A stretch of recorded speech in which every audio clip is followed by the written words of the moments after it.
জানিয়ে দিব আমাদের হাতে থাকা সর্বশেষ গুরুত্বপূর্ণ আপডেট। বাংলা সংবাদ। হাসনাত আব্দুল্লাহর গাড়িতে হামলা। গাজীপুর জাতীয় নাগরিক পার্টির এনসিপি দক্ষিণ অঞ্চলের মুখ্য সংগঠক হাসনাত আব্দুল্লাহর গাড়িতে হামলা চালিয়েছে দুর্বৃত্তরা। রোববার গাজীপুরের চান্দনা চৌরাস্তায় সন্ধ্যা 6:30 নাগাদ এই হামলার ঘটনা ঘটে। বিষয়টি যমুনা টেলিভিশনকে হাসনাত আব্দুল্লাহ নিজেই নিশ্চিত করেছেন। জানিয়ে দিব এ বিষয়ে বিস্তারিত সংবাদে। এরপর জানিয়ে দিব হাসিনার কুশপুত্তলিকার সঙ্গে হেফাজতের কোনো সম্পর্ক নেই। আরো জানিয়ে দেব বাংলাদেশের জন্য চিকিৎসা ভিসা প্রক্রিয়া সহজ করল চীন। এবং জানিয়ে দিব ভারত পানিকে যুদ্ধাস্ত্র হিসেবে ব্যবহার করছে বলছে মির্জা আব্বাস। সর্বশেষ জানিয়ে দিব রোহিঙ্গা প্রত্যাবাসন এখনই সম্ভব নয় বলছে পররাষ্ট্র উপদেষ্টা। শুনছিলেন সংবাদ শিরোনাম, এখন বিস্তারিত। তবে তার আগে অনুরোধ থাকবে ভিডিওটিতে একটি লাইক এবং কমেন্টস করে জানিয়ে দিন আজকের এই ভিডিও সম্পর্কে আপনার মূল্যবান মতামত। আর অবশ্যই এই ভিডিওটি আপনার ফেসবুক সোশ্যাল মিডিয়ায় শেয়ার দিয়ে ছড়িয়ে দিন। আর জানিয়ে দিন আপনি কোন জেলা থেকে বা কোথা থেকে আমাদের সংবাদটি শুনছেন এবং দেখছেন। হাসনাত আব্দুল্লাহর গাড়িতে হামলা। গাজীপুরের জাতীয় নাগরিক পার্টির দক্ষিণাঞ্চলের মুখ্য সংগঠক হাসনাত আব্দুল্লাহর গাড়িতে হামলা চালিয়েছে দুর্বৃত্তরা। রোববার গাজীপুরের চান্দনা চৌরাস্তায় সন্ধ্যা 6:30 নাগাদ এই হামলার ঘটনা ঘটে। বিষয়টি যমুনা টেলিভিশনকে হাসনাত আব্দুল্লাহ নিজেই নিশ্চিত করেছেন। এর কিছুক্ষণের মধ্যেই এনসিপির উত্তরাঞ্চলের মুখ্য সংগঠক শারজিস আলম তার ভেরিফাইড ফেসবুকে এ নিয়ে স্ট্যাটাস দিয়েছেন। পোস্টে তিনি লিখেছেন, হাসনাতের গাড়িতে 10 থেকে 12 জন সন্ত্রাসী গাজীপুর এলাকায় হামলা করেছে। গাড়ির গ্লাস ভেঙে গিয়েছে, হাত রক্তাক্ত হয়েছে। আশেপাশে যারা আছেন হাসনাতকে প্রোটেক্ট করুন। অন্যদিকে এনসিপির আরেক নেতা হান্নান মাসুদ তার পোস্টে লিখেছেন, গাজীপুরের চান্দনায় হাসনাত আব্দুল্লাহর গাড়িতে হামলা হয়েছে। আশেপাশে যারা আছেন দ্রুত এগিয়ে আসেন প্লিজ। এ বিষয়ে রাজধানীর বাংলা মোটরে এনসিপির কার্যালয়ে রাতেই ব্রিফ করবে দলটি। হাসিনার কুশপুত্তলিকার সঙ্গে হেফাজতের কোনো সম্পর্ক নেই। হেফাজতের 3 মেয়ের মহাসমাবেশ চলাকালে ঢাকা বিশ্ববিদ্যালয়ের রাজু ভাস্কর্যের সামনে জাগ্রত জুলাই নামে একটি স্ট্যান্ডে ঝুলানো শেখ হাসিনার কুশপুত্তলিকা নিয়ে বিবৃতি দিয়েছেন হেফাজতে ইসলাম বাংলাদেশের মহাসচিব সাজিদুর রহমান। রোববার গণমাধ্যমে পাঠানো এক বিবৃতিতে কুশপুত্তলিকার সঙ্গে হেফাজতের কোনো সম্পর্ক নেই বলে জানানো হয়েছে। বিবৃতিতে তিনি বলেন, বিগত 1 মে ঢাকা বিশ্ববিদ্যালয়ের রাজু ভাস্কর্যের সামনে জাগ্রত জুলাই নামে স্টিকার লাগানো একটি স্ট্যান্ডে গণহত্যাকারী ফ্যাসিস্ট হাসিনার কুশপুত্তলিকা ফাঁসির দড়িতে ঝোলানো হয়। এমন সংবাদদার ঢাকা নামের একটি প্ল্যাটফর্মের ফেসবুক পেজে নিউজ আকারে পাওয়া যায়। এতে বোঝা যায় জুলাইয়ের যোদ্ধা শিক্ষার্থীরা প্রতিবাদ স্বরূপ কুশপুত্তলিকাটি আগেই সেখানে ঝুলিয়ে রেখেছিল। আমাদের 3 মেয়ের মহাসমাবেশ স্থলের বাইরের রাজু ভাস্কর্যের সামনে জনতার ক্ষোভের শিকার ফ্যাসিস্ট হাসিনার কুশপুত্তলিকার সঙ্গে হেফাজতে ইসলামের কোনো সম্পর্ক নেই। তিনি আরো বলেন, ঘটনাটির সঙ্গে হেফাজতকে জড়িয়ে নারীর প্রতি বিদ্বেষ আকারে যারা অপপ্রচার করছে তারা জুলাই বিপ্লবের শত্রু আওয়ামী দোসর ছাড়া আর কিছু নয়। মূলত গণহত্যাকারী ফ্যাসিস্ট হাসিনার প্রতি সাধারণ জনতার ক্ষোভ হিসেবেই ঘটনাটি ঘটেছে বলে আমরা মনে করি। এছাড়া নারীর প্রতি ঘৃণা বা বিদ্বেষ আমরা সমর্থন করি না। হেফাজত মহাসচিব বলেন, আমাদের মহাসমাবেশকে আমরা পূর্ণ শান্তি শৃঙ্খলার সঙ্গেই সম্পন্ন করতে সক্ষম হয়েছি। অতীতে ফ্যাসিস্ট হাসিনার আমলে আমাদের জামায়াতের ওপর পুলিশ আক্রমণ করে সহিংস পরিস্থিতি তৈরি করে সহিংসতার দায় আমাদের উপর চাপিয়ে দিত। তখন থেকে একদল সেকুলার মিডিয়া ফ্যাসিবাদের দোসর হিসেবে অপপ্রচার চালিয়ে দেশে বিদেশে আমাদের প্রতি ঘৃণা তৈরি করেছে।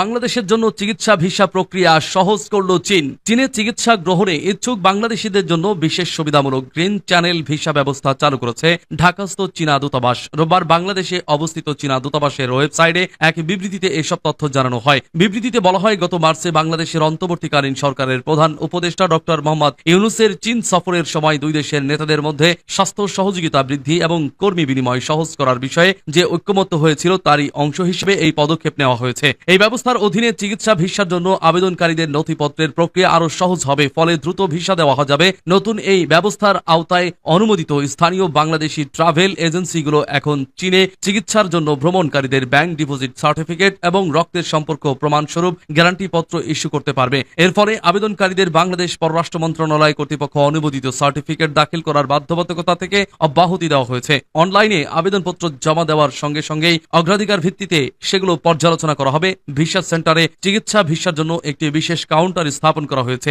যেখানে আবেদনকারীরা কোনো প্রকার অপেক্ষা ছাড়াই তাদের কাগজপত্র জমা দিতে পারবেন। জরুরি চিকিৎসার ক্ষেত্রে একদিনেই ভিসা ইস্যু করার জন্য একটি বিশেষ গ্রিন চ্যানেল এর ব্যবস্থা রাখা হয়েছে।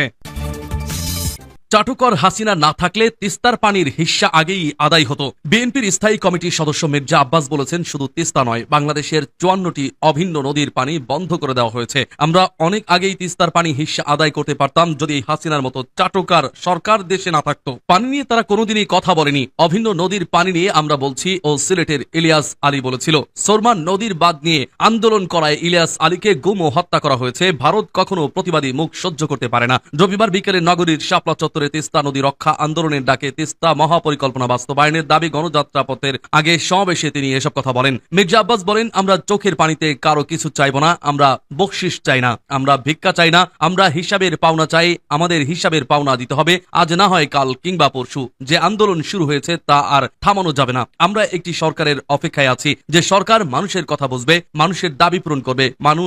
পানি কখনো মরণাস্ত্র হতে পারে না, পানি কখনো যুদ্ধাস্ত্র হতে পারে না। সারা বিশ্বে একমাত্র ভারত দেখিয়ে দিল পানিকে তারা মরণাস্ত্র, যুদ্ধাস্ত্র হিসেবে ব্যবহার করেছে। কতটুকু অমানবিক হলে তারা এই কাজটি করতে পারে। তিনি বলেন, ভারতের সাথে আমাদেরও কিছু দেনা পাওনা আছে, আমাদের ট্রানজিট আছে, আমাদের মোংলা চট্টগ্রাম পোর্ট আছে। প্রয়োজনে হিসাব কিতাব করব, আমাদের যেটি প্রয়োজন সেটি না পেলে আমরাও ছাড়ব না। আমরা তিস্তা, ফারাক্কা সহ সকল অভিন্ন নদীর পানি চাই। এতে সভাপতিত্ব করেন তিস্তা নদীর রক্ষা আন্দোলনের প্রধান সমন্বয়কারী ও বিএনপির সাংগঠনিক সম্পাদক অধ্যক্ষ আসাদুল হাবিব দুলু। এ সময় আরো বক্তব্য রাখেন বিএনপির ভাইস চেয়ারম্যান শামসুজ্জামান দুদু, রংপুর জেলা বিএনপির আহ্বায়ক সাইফুল ইসলাম, সদস্য সচিব আনিসুর রহমান লাকু, মহানগর বিএনপির আহ্বায়ক শামসুজ্জামান শামু, সদস্য সচিব অ্যাডভোকেট মাহফুজ উন নবী ডন, জেলা বিএনপির সাবেক সভাপতি এমদাদুল হক ভরসা, কুড়িগ্রাম জেলা বিএনপির নেতা মোস্তাফিজুর রহমান সহ তিস্তা নদী বেষ্টিত উত্তরের 8 জেলার বিএনপি নেতাকর্মীরা। এরপর তিস্তা নদী বেষ্টিত লালমনিরহাট, নীলফামারী, রংপুর, কুড়িগ্রাম, গাইবান্ধা সহ রংপুর বিভাগের 8 জেলার তিস্তা নদী ভাঙন কবলিত অর্ধ লক্ষাধিক মানুষ ও বিএনপি নেতাকর্মীদের অংশগ্রহণে একটি বিশাল পদযাত্রা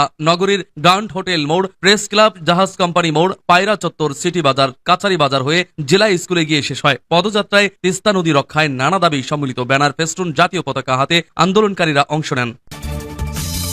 রোহিঙ্গা প্রত্যাবাসন এখনই সম্ভব নয় বলছে পররাষ্ট্র উপদেষ্টা।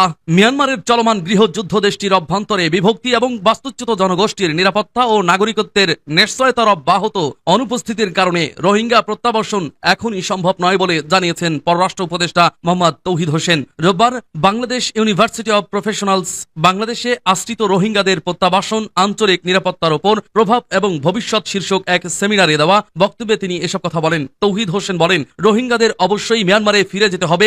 নিরাপত্তা নিশ্চিত হওয়ার পরেই তারা ফিরে যাবে। দেশটিতে গৃহযুদ্ধ চলমান, এই অবস্থায় যেই নির্যাতন থেকে তারা বাঁচতে চেয়েছিল, আমরা কি তাদের আবার সেই জায়গায় ফেরত পাঠাবো? তিনি বলেন, এই সংকটের আমরা এখনো একটি কার্যকর সমাধান খুঁজে পাইনি। রোহিঙ্গাদের ফেরানোর বিষয়ে দুটি দিক রয়েছে, একটি হলো অধিকার, অন্যটি নিরাপত্তা। এই বিষয়গুলো নিশ্চিত না হলে রোহিঙ্গারা ফিরে যাবে না। তবে আমরা কোনো অযৌক্তিক প্রত্যাশায় নেই। উপদেষ্টা বলেন, মিয়ানমারের সঙ্গে দ্বিপক্ষীয় আলোচনার মাধ্যমে রোহিঙ্গা সমস্যার সমাধান দেখছি না। মিয়ানমারের সঙ্গে দ্বিপাক্ষিক আলোচনায় এ বিষয়ে বাস্তব কোনো ফল আসবে না। দ্বিপাক্ষিক কূটনীতির ওপর বাংলাদেশের প্রাথমিক নির্ভরতা ছিল। আমি সহ অনেকেই সতর্ক করেছিলাম যে এই ধরনের প্রচেষ্টা ব্যর্থ হবে। বছরের পর বছর ধরে চলা দ্বিপাক্ষিক প্রক্রিয়াটি নিরর্থক, কেননা একজন রোহিঙ্গাকেও প্রত্যাবাসন করা যায়নি। তিনি বলেন, মিয়ানমারে কখনো গণতন্ত্র ছিল না। অং সান সুচির অধীনেও এটি একটি আধা সামরিক শাসন ব্যবস্থা হিসেবে কাজ করেছিল।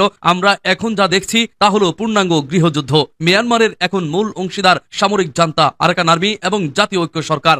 যে কোনো স্থায়ী সমাধানে এই তিন পক্ষকেই যুক্ত হতে হবে, বিশেষ করে আরাকান আর্মিকে, যারা এখন রাখাইনের নিয়ন্ত্রণ করছে।